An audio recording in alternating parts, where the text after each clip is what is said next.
এখানে উপস্থিত আছেন আজকে আমার সিনিয়র মাটিও মানুষের নেতা। তিনি কয়েকদিন আগে খুবই অসুস্থ ছিলেন, যার জন্য আপনারা দোয়া করেছেন। আজকে এই আনন্দ মিছিলে তাকে উপস্থিত দেখে আরেকটি সাহস জুগিয়েছে আপনাদের এবং আমাদের।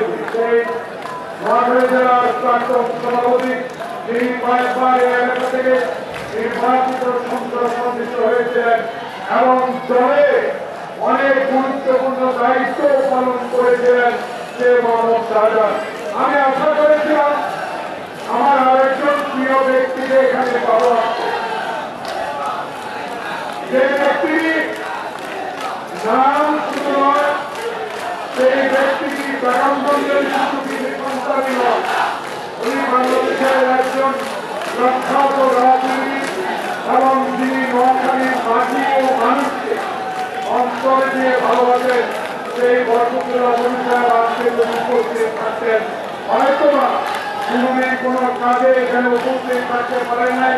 তারই সহযোগে তিনি বাংলাদেশের রাজনীতিতে নতুন নক্ষত্র একজন জুলাই যোদ্ধার মা হিসেবে এখানে উপস্থিত আছেন আমার অনেক সহযোগিত এবং সেই সাথে বিশেষ করে নোয়াখালী ছয়টি উপজেলা এবং পৌরসভার সকল পর্যায়ের নেতা কর্মী ভাইয়েরা।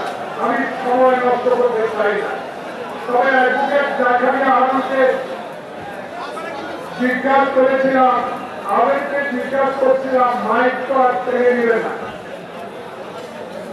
আমি যেই কয় মিনিটে কথা বলতে চান সেই কয় মিনিটে আপনাদের কথা বলবো, আমার কথা আমি বলবো না। শুধু এইটুকু বলে শুরু করতে চাই যে শেখ হাসিনা যে অবৈধ করে যে বাংলাদেশের আওয়ামী লীগের নেতারা আমার মায়ের বুক খালি করেছে। নোয়াখালীতে আমার ছাত্র দল, যুব দল, শ্রমিক দল, স্বেচ্ছাসেবক দল, যাদের মায়ের বুক খালি করেছে, যারা জুলাই আগস্টে অবৈধ লোককে নির্মমভাবে নির্যাতন করেছে, নির্মমভাবে অত্যাচার করেছে, হত্যা করেছে, তাদের স্মরণে আমি শুধু আল্লাহর দরবারে আজকে এই দিনে এবং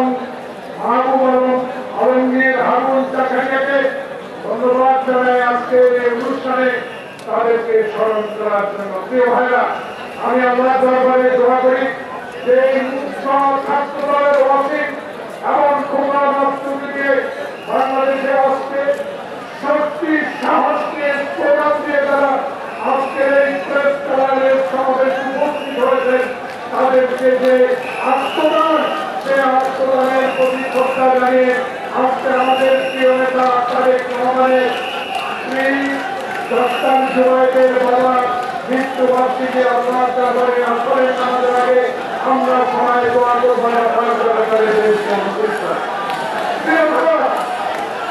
আমার জন্য নয়, আমি আরব এবং জাকারিয়াকে অনুরোধ জানাবো, আপনাদের শক্তি সাহস আমাদেরকে মুগ্ধ করেছে, কিন্তু আজকে একটি কথা বলতে চাই, নোয়াখালীর মানুষ আপনাদেরকে সম্মান দিবে, আপনাদের অভিযোগে রক্ষা করবে। যদি আপনারা আগামীতে আজকে হোক কালকে হোক নোয়াখালীর ছয়টি উপজেলার এবং কয়েকটি পৌরসভায় যেই কমিটি দিবেন আমার আপত্তি নাই, কিন্তু যেই লোকগুলো আগের তারিখে দাঁড়িয়ে পুলিশের বিরুদ্ধে রুখে দাঁড়িয়েছিল, যারা যারা বুকে পিঠে অত্যাচার সহ্য করেছে, যারা সকালে এই মানসিক করতে হাজিরা দিতেছে, না খেয়ে জীবন দান করেছে, তাদের প্রতি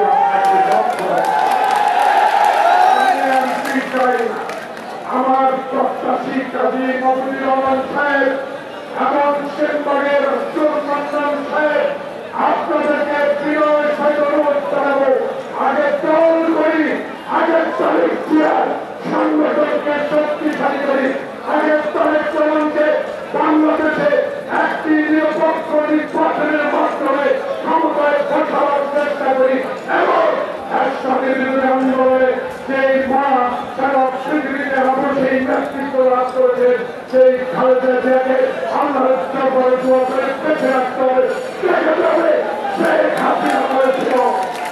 জিয়াউর রহমানের খবর আমি রাখবো।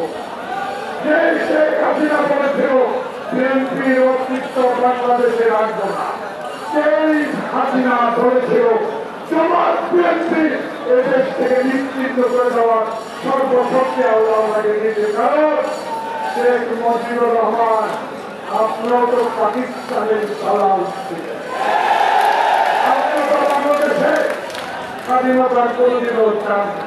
যদি স্বাধীনতা চাইতেন তাহলে আজকে ৭১-এর স্বাধীনতা যুদ্ধে একজন নজর জিয়াউর রহমান খালি পায়ে দেশের স্বাধীনতা অস্ত্র হাতে যুদ্ধ করত না, দেশের স্বাধীনতা যুদ্ধ করে শহীদ হয়েছিলেন জিয়াউর রহমান। তাই আজকে নিশ্চয় আসতে আমি দেখাইয়া আপনাকে অনুরোধ করবো, আমার অনুরোধ শেষ, দেশের নির্বাচন ডিক্লার করেছে।